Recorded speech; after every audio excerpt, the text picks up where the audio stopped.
Praise the lord. యేసయ్య అతి పరిశుద్ధమైన నామములో మీ అందరికీ వందనాలు. ఇది నా లేఖన భాగము 109వ కీర్తన 4వ వచనం చదువుతున్నాను. నేను చూపిన ప్రేమకు ప్రతిగా వారు నా మీద పగపట్టి ఉన్నారు. అయితే నేను మానక ప్రార్థన చేయుచున్నాను. చూపించిన ప్రేమకు ప్రతిగా పగబట్టిన వారిపైన మనం ఎలాంటి మనసు కలిగిన వారంగా ఉంటాం? చాలా మందిని ప్రేమిస్తాం. తిరిగి ప్రేమిస్తారా అంటే ప్రేమకు ప్రతిగా పగను చూపిస్తారు. మన పైన పగపట్టి అకారణంగా మనల్ని ద్వేషిస్తూ మన యొక్క జీవితాలు నాశనం అవ్వటానికి కూడా కారకులుగా నిలబడతారు. అయితే ఇట్టి ప్రేమకు ప్రతిగా పగ చూపించినప్పుడు వారిపైన మనసు విరిగిపోతుంది. మనసు విరిగిన వారు ఏం చేస్తాం? వారితో ఇక సాంగత్యం చేయం. అదేవిధంగా ఈ విరుచుకున్న మనసు కొన్నిసార్లు ఎవరికి ఎంత ప్రేమ చూపించినా వారు మాత్రం నాకు తిరిగి పగను చూపిస్తున్నారు, పగపడుతున్నారు అన్న మాట వచ్చినప్పుడు కొన్నిసార్లు దేవుని పైన కూడా మనసు విరుచుకున్న వారం అవుతాం. ఆ మనసు విరుచుకున్న క్రమంలో చేసే మరొక పని ఏంటి అంటే దేవుని సన్నిధానానికి దూరం అవుతాం. దూరమయ్యి ఆయనను ప్రార్థించటం, ఘనపరచటం, మహిమపరచటం మానేస్తాం. మనుషులు చేసిన కార్యానికి నెపాన్ని తీసుకుని వెళ్ళి దేవుని పైన పెట్టేస్తాం. పెట్టి ఆయనను ఘనపరచటం మానేసి మనము దూరంగా వెళ్ళిపోతాం. అయితే ఈ క్రమం ఈ విధంగా జరిగితే నీవు నిలబడలేని భయంకరమైన దుస్థితికి జారిపోతావు. మర్చిపోవద్దు, నీవు మనుషుల్ని ప్రేమించినప్పుడు మనుషులు నిన్ను ప్రేమిస్తారు అనటానికి ఏ గ్యారంటీ లేదు. కానీ నీవు ప్రేమించక మునిపే నిన్ను ప్రేమించిన వాడు యేసయ్య. నువ్వు ఆయన వైపుకు రాక మునిపే నీ వైపుకు వచ్చిన వాడు యేసయ్య. నీవు ఆయన వైపుకు చూడక మునిపే నిన్ను చూచి నీ పాపపు స్థితి నుండి బయటికి తీసుకొచ్చిన వాడే యేసయ్య. ఆయన్ను ప్రేమించటానికి మనుషులు చూపలేదు ప్రేమ అంటూ ఆయన పైన నెపం మోపడం, ఆయన నుండి దూరంగా వెళ్ళిపోవడం మనం చేయాల్సిన పని అసలు కాదు. ఆయన ప్రేమించే వారముగా ఉండాలి. అందుకే ఆయన సన్నిధానంలో ప్రార్థించి ఆ ప్రార్థనలపైన ఆధారపడి నిలబడగల వారంగా ఉంటే మనము ద్వేషించిన వారిని సైతం ప్రేమిస్తూ కొనసాగలం. ద్వేషము నింపబడ్డ హృదయాలు ఎల్లవేళలా పగనే పంచుతాయి. ప్రేమను కలిగిన హృదయాలు ఎల్లవేళలా ప్రేమను పంచే హృదయంగానే నిలబడుతుంది. యోసేపు అన్నలను ఎంతగానో ప్రేమించినాడు. ప్రేమించిన ఆ అన్నల దగ్గరికి వెళ్ళినప్పుడు అన్నలు చేసిన పని ఏంటి? ద్వేషాన్ని చూపించినారు.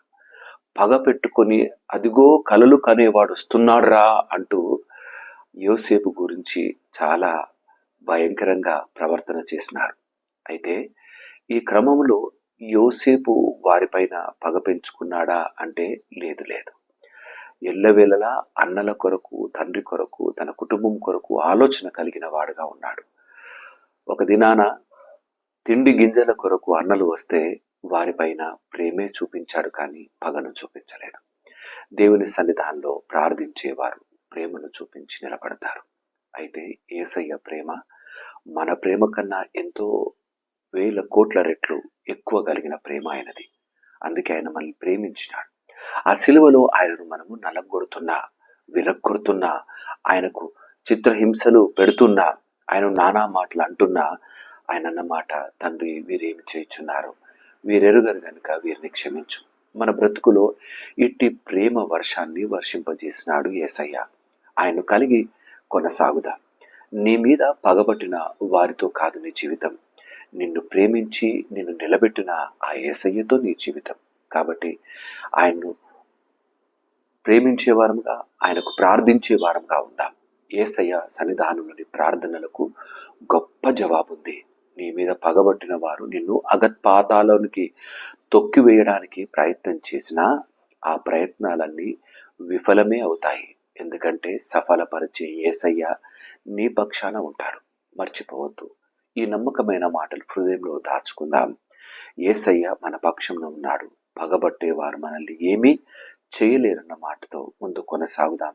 ఎడతెగక ప్రార్థన చేస్తూ ప్రార్థనలోని శక్తిని అనుభవిస్తూ యేసయ్య సన్నిధానంలో ముందుకు కొనసాగుదాం. అట్టి బలం శక్తి దేవుడు మనకు అనుగ్రహించి నడిపించును గాక. ఆమేన్. తల వంచుదామా, ప్రార్థన చేసుకుందాం. మా యేసయ్య మీకే వందనాలు.